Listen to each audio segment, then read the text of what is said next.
नमस्कार प्यारे बच्चों, मैं जेपी सिंह स्वागत करता हूं आपका केमिस्ट्री गुरुजी फैमिली में। ये हमारा छोटा सा चैनल है जिसमें आप सब जुड़े हुए हैं। अगर आपने अभी तक चैनल को सब्सक्राइब नहीं किया है तो चैनल को सब्सक्राइब कर लीजिएगा। जो हमारा आज का टॉपिक है वो हमारा आज का टॉपिक है सोल्वेशन एनर्जी। ठीक है, तो आज हम पढ़ेंगे सोल्वेशन एनर्जी। ठीक है, तो सोल्वेशन एनर्जी आपको मेरे साथ साथ जस्ट दिखाई दे रहा होगा। तो सबसे पहले हम जो हमारा टॉपिक है सोल्वेशन एनर्जी, सबसे पहले हम इसकी डेफिनेशन को क्लियर करेंगे कि सोल्वेशन एनर्जी में क्या होता है और क्या नहीं। ठीक है, तो चलिएगा इसकी डेफिनेशन एक बार हम देख लेते हैं। तो डेफिनेशन हमारे पास में इसमें हुई है, वह एक गैसियस कैटायन और एनायन कि जब एक गैसियस कैटायन या फिर एक एनायन रिएक्ट करता है किससे, सोलवेंट से, तो सॉल्यूशन में क्या बना देता है, वो बना देता है सोल्वेटेड आयन। ठीक है, अगर कैटायन रिएक्ट करेगा तो सोल्वेटेड कैटायन बना देगा, और अगर एनायन रिएक्ट करेगा तो फिर सोल्वेटेड एनायन बना देगा। ठीक है, चलिएगा एक बार देख लेते हैं इसे।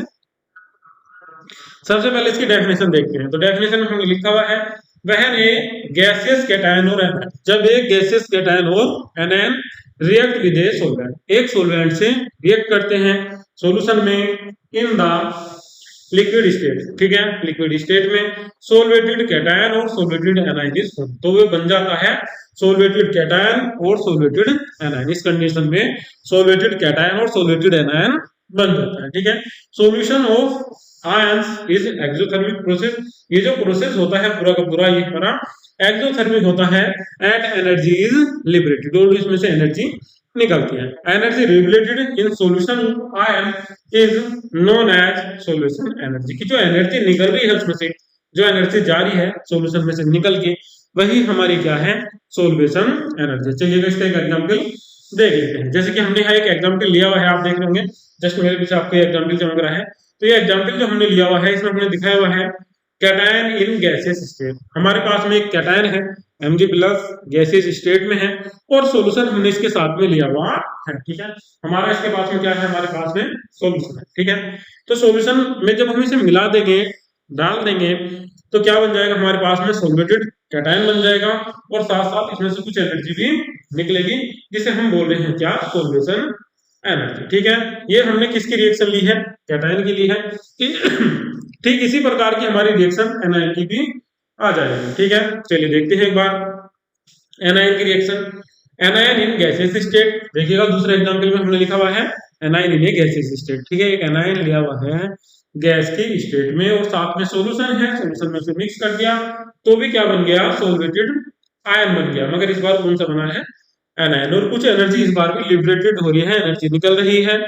ठीक है, तो इस बार भी जो एनर्जी निकलेगी उसे हम क्या बोल देंगे, सोल्वेशन एनर्जी। ठीक है प्यारे बच्चों, चलिए यहां से आगे अब हम चलते हैं अपनी अगली स्लाइड पर।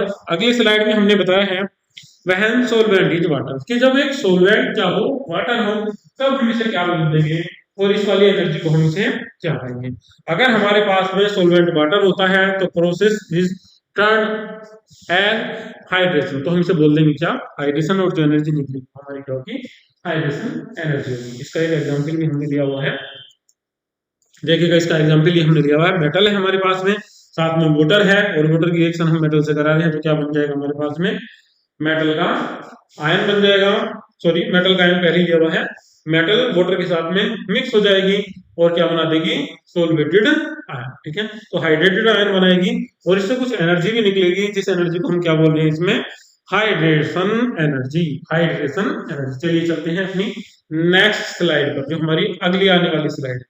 इसमें हम फैक्टर पढ़ना चाह रहे हैं, फैक्टर ऑन विच सोल्वेशन या हाइड्रेशन एनर्जी डिपेंड्स। ठीक है, कि जो सोल्वेशन या हाइड्रेशन एनर्जी है वो किन किन फैक्टर्स पर डिपेंड करती है। तो सबसे पहले हम इसमें देखेंगे कि जो आयनिक पोटेंशियल है, सबसे पहले तो आयन पर डिपेंड करेगी ये, आयनिक पोटेंशियल ऑफ आयन, कि आयन के आयनिक पोटेंशियल पर डिपेंड करेगी सबसे पहले कौन, हाइड्रेशन या फिर सोल्वेशन एनर्जी। इसका हमने फॉर्मूला लिखा हुआ है, देखिएगा यहाँ आपको फॉर्मूला दिखाई दे रहा होगा, ये वाला हमारा ionic potential phi of ion equal to charge on anion पे चार्ज होगा बटे रेडियस ऑफ, कि जो रेडियस है किसकी, एनायन की। ठीक है, कि आयनिक पोटेंशियल घट जाएगा कब घटेगा? जब रेडियस ऑफ एनायन बढ़ेगी और आयनिक पोटेंशियल बढ़ जाएगा, जब चार्ज ऑफ एनायन बढ़ जाएगा। यहाँ से आगे देखिएगा, इसमें हमने कुछ एग्जाम्पल लिए हुए हैं, यहाँ से आगे समझाया है। Higher is value of ionic potential ion की जो वैल्यू होती है किसकी, आयनिक पोटेंशियल की, वो कब ज्यादा होगी? Greater will be it's solvation energy. यहाँ हमने ये कहा है इसमें कि अगर पोटेंशियल एनर्जी ज्यादा होगी आयन की, तो इसी कंडीशन में उसकी सॉल्वेशन एनर्जी भी कैसी होगी? ज्यादा होगी। चलिएगा यहाँ से आगे देखते हैं। Thus it can be said that solution hydration energy, इसका मतलब ये है कि जो सॉल्वेशन या हाइड्रेशन एनर्जी है वो इंक्रीज हो जाती है with increase of charge of anion, कि अगर एनायन का चार्ज इंक्रीज होता है, ठीक है, अगर किसी भी कंडीशन में एनायन का चार्ज इंक्रीज हो जाएगा तो जो सॉल्वेशन या हाइड्रेशन एनर्जी है वो भी इंक्रीज हो जाएगी, ठीक है। And with decrease of its size, और अगर साइज बढ़ता है एनायन का तो फिर इसकी हाइड्रेशन या फिर सॉल्वेशन एनर्जी भी घटे, ठीक है। यहां से आगे जब हम इसमें चलेंगे प्यारे बच्चों, तो हमारे पास में एक दूसरा इसका इफेक्ट और होता है, दूसरा फैक्टर होता है, वो होता है डाइपोल मोमेंट। डाइपोल मोमेंट जितना ज्यादा होगा इतनी ही ज्यादा होगी उसकी सॉल्वेशन या फिर हाइड्रेशन एनर्जी, ठीक है। सॉल्वेशन या हाइड्रेशन एनर्जी किस पर डिपेंड करती है? डाइपोल मोमेंट पर भी डिपेंड करती है, ठीक है। हमने चार्ज पढ़ लिया है कि कौन कौन से कारक होंगे बेटा, कौन कौन से फैक्टर होंगे? Charge of ion, size of ion, और जो तीसरा है वो हमारे पास में है डाइपोल मोमेंट ऑफ आयन, ठीक है। अगर डाइपोल मोमेंट ज्यादा होगा तो हाइड्रेशन एनर्जी भी ज्यादा होगी, और अगर आयन पर चार्ज ज्यादा होगा तो भी हाइड्रेशन एनर्जी ज्यादा होगी या सॉल्वेशन एनर्जी ज्यादा होगी, मैक्सिमम होगी। बस केवल एक ही कंडीशन होगी, अगर आयन का जो साइज है वो छोटा है तो हाइड्रेशन एनर्जी ज्यादा होगी, और अगर साइज बड़ा है तो फिर हाइड्रेशन एनर्जी कैसे हो जाएगी? उसकी कम हो जाएगी। अब पढ़ते हैं variation in A periodic table, कि जो वेरिएशन होता है किसमें? पीरियोडिक टेबल में। वो टू टाइप्स का होता है। पहला टाइप हमारे पास में होता है वेरिएशन इन ए ग्रुप, जब हम कभी ऊपर से नीचे किसी ग्रुप में चलते हैं, ठीक है। तो अगर हम टॉप टू बॉटम चलेंगे वो हमारा होगा किसमें? Variation in a group. और एक चलते हैं हम इसमें लेफ्ट टू राइट, फिर इसमें ऐसे चलना शुरू कर देते हैं, ठीक है, इस टाइप से। जब हम इस टाइप से चलेंगे वो हमारा होगा वेरिएशन इन ए पीरियड, ठीक है। दो कंडीशन होंगी, वेरिएशन इन ए ग्रुप और दूसरा होगा वेरिएशन इन ए पीरियड। चलिए पढ़ते हैं पहले नंबर पे जो हमारे पास में वेरिएशन इन ए ग्रुप। अगर ग्रुप में चलेंगे तो क्या होगा, ठीक है। जब हम किसी ग्रुप में चलेंगे तो ग्रुप में चलने का नतीजा हमारा क्या होगा, देख लेते हैं। In a group from top to bottom, की जब किसी ग्रुप में टॉप टू बॉटम चलते हैं, ऊपर से नीचे चलते हैं, गोइंग डाउन, ऊपर से नीचे चलने पर आयनिक रेडिया इंक्रीज, जो उसकी आयनिक रेडिया होती है किसकी, आयन की, वो इंक्रीज होगी, और जो चार्ज ऑफ न्यूक्लियस है वो कैसे हो जाएगा? डिक्रीज हो जाएगा। प्यारे बच्चों, अगर चार्ज ऑफ न्यूक्लियस डिक्रीज हो जाएगा, जिसे हम क्या बोल देते हैं? इफेक्टिव न्यूक्लियर चार्ज, अगर वो डिक्रीज होगा तो इस कंडीशन में हाइड्रेशन एनर्जी की जो वैल्यू होगी वो घटेगी ही घटेगी। इसमें लिखा हुआ है nuclear attraction force is decrease, so hydration energy decrease. तो हाइड्रेशन एनर्जी कैसे हो जाएगी? डिक्रीज हो जाएगी। 2 मिनट पहले तो हमने समझा था कि अगर आयन का जो साइज है वो बढ़ेगा तो हाइड्रेशन एनर्जी घटेगी, ठीक है। Hydration energy decrease in doing so, ठीक है, घटेगी ही घटेगी। 10 hydration energy of halides ion in the following order, और इसी बेसिस पे हमने हाइड्रेशन एनर्जी का एक एग्जांपल यहाँ दिया हुआ है, वह है हमारे पास में हैलोजन। देखिएगा हैलोजन आपको दिखाई दे रहे होंगे। सबसे पहले जो सबसे ज्यादा हाइड्रेशन एनर्जी है वो किसकी है? क्लोरीन की है। उसके बाद में जो हाइड्रेशन एनर्जी है वो हमारे पास में किसकी है? क्लोरीन की। उसके बाद में ब्रोमीन की, उसके बाद में आयोडीन की। तो सबसे ज्यादा जो हमारे पास में एनर्जी है वो किसकी है? हमारे पास में क्लोरीन की है। चलिए अब दूसरा वेरिएशन पढ़ते हैं हम इसका। जो दूसरा वेरिएशन है वो है हमारे पास वेरिएशन इन ए पीरियड। अगर हम पीरियड में चलेंगे तो जो हाइड्रेशन एनर्जी है उसकी वैल्यू बढ़ेगी। क्यों?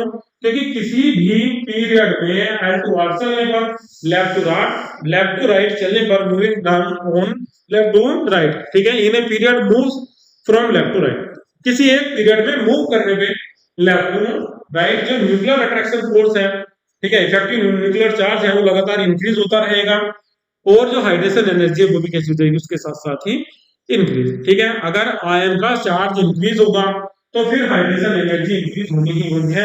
जस्ट अभी अभी हमने ये पढ़ लिया है, ठीक है। और साइज बढ़े, अगर साइज बढ़ा आयन का तो हाइड्रेशन एनर्जी डिक्रीज होगी, और अगर चार्ज बढ़ता है आयन का तो फिर हाइड्रेशन एनर्जी इंक्रीज होगी। इसके एग्जांपल हमने इसमें लिए हुए हैं। हमारे पास में एग्जांपल है Na+, Mg2+ और Al3+ का। चलिए बात करते हैं एप्लीकेशन की, ठीक है। Concept of hydration energy is capable of explain some important physical properties of ion. की जो एप्लीकेशन है, अगर हिंदी की बात करेंगे तो प्यारे बच्चों इन्हें अनुप्रयोग बोल देते हैं, ये डिपेंड करते हैं फिजिकल प्रॉपर्टीज में ऑफ आयन की। जो हाइड्रेशन एनर्जी है वो आयन की कुछ फिजिकल प्रॉपर्टीज में डिपेंड करती है, जिनमें से सबसे फर्स्ट नंबर पर जो हमने लिया हुआ है वो हमारे पास में है size of electrical conductivity of hydration hydrated alkali metal cation. ठीक है, हमने यहाँ साइज लिया हुआ है किसका, इलेक्ट्रिकल कंडक्टिविटी का, किसका, हाइड्रेटेड का, और उसके बाद में लिखा हुआ है एल्कली मेटल कैटायन का। यहाँ हमने सीधी सीधी मैं आपको बात करूंगा तो यहाँ हमने लिए हुए हैं एल्कली मेटल के कैटायंस, और हम चेक करना चाह रहे हैं उनकी हाइड्रेशन एनर्जी। अगर साइज बढ़ेगा तो उनकी जो हाइड्रेशन एनर्जी है वो घट जाएगी। चलिए देखिएगा, सबसे पहले अगर हम बात करेंगे इसकी तो इसमें हमने कुछ इस टाइप से लिखा हुआ है ये, it is well known fact that similar is the size of an iron। ठीक है, ये है हमें अच्छे तरीके से पता है कि अगर साइज छोटा होगा आयन का, greater is degree of its hydration, तो उसकी जो हाइड्रेशन की जो वैल्यू होगी वो भी कैसी होगी, ज्यादा होगी। ठीक है, दस the degree of hydration of alkali metals ion in the order, और हमने इनकी ऑर्डर भी दिखा रखा है कि इनका ऑर्डर किस टाइप का होगा। सबसे पहले किसका आ जाएगा, लिथियम का, उसके बाद में सोडियम का, उसके बाद में पोटेशियम का, और उसके बाद में ठीक है रुबिडियम का, ये आ जाएंगे। ये हमारे पास में है, इनके साइज डिक्रीज होते हुए, और साइज के साथ साथ में हमने एरो भी लगाए हुए हैं इनमें, आप देख सकते हैं कुछ इस टाइप से लगे हुए हैं, तो आप इनमें देख सकते हैं। सबसे बड़ा जो साइज होगा कैटायन का, एक्वस कैटायन का, वो किसका होगा, लिथियम का होगा प्यारे बच्चों, इसके बाद में सोडियम का, और सबसे बाद में रुबिडियम का। कंफ्यूज मत होइएगा, अब आप सोच रहे होंगे कि सबसे बड़ा साइज तो रुबिडियम का होता है और लिथियम का होता है सबसे छोटा साइज। प्यारे बच्चों, लिथियम आयन जितना छोटा है उतनी ज्यादा उसकी हाइड्रेशन एनर्जी है। हाइड्रेशन एनर्जी का मतलब होता है वो कितने जल के जो मॉलिक्यूल हैं, जो वाटर के मॉलिक्यूल हैं, उन्हें अपने से जोड़ सकता है। तो याद रखिएगा, सबसे ज्यादा जो हाइड्रेशन एनर्जी है वो किसकी है, लिथियम की है। तो lithium maximum number of mole of H2O को क्या कर सकता है, जोड़ सकता है, ऐड कर सकता है खुद से। तो इस कंडीशन में जो सबसे बड़ा साइज हो जाएगा वो किसका हो जाएगा, वो लिथियम का ही हो जाएगा। तो इसमें आपको कोई कंफ्यूज होने की जरूरत नहीं है। हम बात कर रहे हैं एक्वस आयन की, तो एक्वस आयन जो सबसे बड़ा होगा लिथियम का होगा, और सबसे ज्यादा जल के मॉलिक्यूल को यही जोड़ देगा। बात करेंगे दूसरे पॉइंट की, तो जो हमारे पास में दूसरा पॉइंट है वो हमारे पास में है formation of hydration salt by alkali metals. ठीक है, जो दूसरा वाला हमारे पास में है वो हमारे पास में है formation of hydration salt by alkali metals. अब इसकी कंडीशन जो है हमारे पास में इसमें लिखा हुआ है हमने कि जो साइज होता है एल्कली मेटल्स का या एल्कली अर्थ मेटल्स का, वो टॉप से लेके बॉटम तक बढ़ता ही बढ़ता है। ठीक है, जो आयन का साइज होगा वो भी टॉप से जब आप बॉटम तक चलेंगे तो साइज बढ़ेगा ही बढ़ेगा। The size of alkali metals cation increase. ठीक है, जो मेटल आयन का जो साइज है वो टॉप टू बॉटम चलने पे बढ़ता है लिथियम से सीजियम तक। And degree of hydration decrease, और इस कंडीशन में जो उनकी डिग्री है, जो उनकी वैल्यू है किसकी, हाइड्रेशन की, वो घटेगी ही घटेगी इन द सेम ऑर्डर। ठीक है, सेम ऑर्डर। हेंस यहाँ पे क्या बात है, all salt of lithium ion get hydration of maximum, कि जितने भी साल्ट होंगे किसके, लिथियम के, उनकी जो हाइड्रेशन एनर्जी होगी वो कैसे आ जाएगी प्यारे बच्चों, मैक्सिमम आ जाएगी। जैसे जैसे नीचे चलते जाएंगे हाइड्रेशन एनर्जी डिक्रीज होती चली जाएगी। Some salt of Na+ ion are also hydrated while those of Rb+ and CS ion plus rarely hydrated. और जो सबसे लास्ट है हमारे इसमें, जो सबसे लास्ट में हमारे चले गए हैं, उनकी वैल्यू कैसी हो जाएगी, सबसे कम हो जाएगी। जैसे कि रुबिडियम है और सीजियम है, ये कैसे होते हैं, रेयरली हाइड्रेटेड होते हैं, बहुत ही कम कंडीशन में जाके हाइड्रेटेड होते हैं, दोनों के दोनों। बात करेंगे किसकी, थर्ड पॉइंट की। तो थर्ड पॉइंट में हमारे पास में है comparison between the reactivity of coinage metals and alkali metals. अब हम बात करेंगे किसकी, कोइनेज मेटल्स की। कोइनेज मेटल्स वे होती हैं बेटा जिनके कोइंस बनाए जा सकते हैं, जैसे कि आयरन है, सिल्वर है, गोल्ड है। आइए बात करते हैं इसके अंदर की। The reactivity of a metal is increase, कि जो रिएक्टिविटी होती है किसी एक मेटल की वो इंक्रीज हो जाएगी अगर उसकी हीट ऑफ सब्लिमेशन एनर्जी ज्यादा है या heat of sublimation and ionization energy low है। ठीक है, अगर ये दोनों की दोनों कंडीशन है उसकी, तो उसकी जो हाइड्रेशन एनर्जी होगी वो कैसी हो जाएगी, हाई हो जाएगी। अगर सब्लिमेशन एनर्जी और आयोनाइजेशन एनर्जी कैसी है उसकी, लो है। ठीक है, तो हाइड्रेशन एनर्जी कैसी हो जाएगी उसकी, हाई हो जाएगी। याद रखिएगा ये दोनों की दोनों प्रॉपर्टीज होती हैं एल्कली मेटल्स में। बात करेंगे कोइनेज मेटल्स की, तो जो कोइनेज मेटल्स होती हैं इनके पास में होती है highest heat of sublimation and ionization energy. इस कंडीशन में इनकी जो हाइड्रेशन एनर्जी होगी वो कैसे हो जाएगी, वीक हो जाएगी। ठीक है, कैसे हो जाएगी, वीक हो जाएगी। प्यारे बच्चों ये लेक्चर आपको कैसे लगते हैं, मैं आपके लिए लगातार कोशिश करता रहता हूँ कि कुछ ना कुछ टेक्निकल तरीके से आपको बोर्ड साफ दिखाई दे, आप पीपली से लगातार पढ़ते रहते हो, नोट्स मेरे पीछे आपको दिखते रहते हैं। मैं कोशिश करता रहता हूँ कि आपको बेहतरीन क्वालिटी की वीडियो लगातार मिले। तो इसके लिए आपको एक काम जरूर करते रहना है, जैसे ही आप चैनल पे आओ और आप हमारी वीडियो एंड तक देख रहे हैं, शुरू में देख रहे हैं, तो वीडियो को लाइक कर दीजिएगा और चैनल को अधिक से अधिक शेयर भी कीजिएगा। क्यों, क्योंकि बच्चों वीडियो बनाने में काफी मेहनत भी लगती है और समय भी लगता है। ये कोर्स आपके लिए बिल्कुल फ्री है, इसके नोट्स आपको टेलीग्राम की नीचे डिस्क्रिप्शन लिंक में भी मिल जाएंगे, तो वहां से जाके आप हमारा टेलीग्राम चैनल भी ज्वाइन कर लीजिएगा। और जो मेरा मोबाइल नंबर है वो मैं आपको बता देता हूँ, जो मेरा मोबाइल नंबर है वो आज आपको स्क्रीन पर दिखाई देगा। ठीक है, अभी तक मैंने कभी आपको दिखाया नहीं है, आप मुझे इस नंबर पर मेरे संपर्क भी कर सकते हैं। ठीक है, ये मेरे पास में आप मुझे व्हाट्सअप कर सकते हैं 8923528052। ठीक है प्यारे बच्चों, वीडियो देखने के लिए आपका बहुत बहुत धन्यवाद। Thank you.